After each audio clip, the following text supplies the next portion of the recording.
कोल्हापूर महापालिकेची सत्ता हस्तगत करण्यासाठी गेले 3 आठवडे महाविकास आघाडी विरुद्ध महायुतीच्या नेत्यांमध्ये राजकीय आरोप प्रत्यारोप झाले। आज त्यातील काही प्रमुख राजकीय नेत्यांनी मतदानाचा हक्क बजावला। आमदार राजेश क्षीरसागर यांनी पद्माराजे विद्यालय आणि खासदार शाहू महाराज यांनी न्यू पॅलेस परिसरातील शाळेत मतदानाचा हक्क बजावला। मतदारांचा उत्साह पाहता महायुतीचा विजय निश्चित असल्याचं आमदार क्षीरसागर यांनी सांगितलं। कोल्हापूर महापालिकेच्या 20 प्रभागातील 81 जागांसाठी आज चुरशीनं मतदान झालं। कोल्हापुरात महाविकास आघाडी विरुद्ध महायुती यांच्यात मुख्य लढत होतीये। प्रचाराच्या रणधुमाळीत दोन्ही बाजूच्या नेत्यांनी अनेक राजकीय आरोप प्रत्यारोप केले।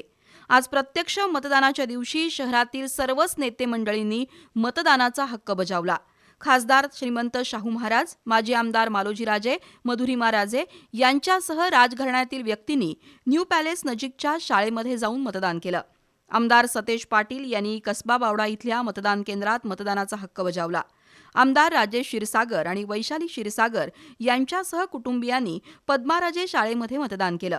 मतदारांचा उत्साह पाहता कोल्हापूर महापालिकेवर महायुतीचा भगवा निश्चित फडकेल असा विश्वास आमदार क्षीरसागर यांनी व्यक्त केला।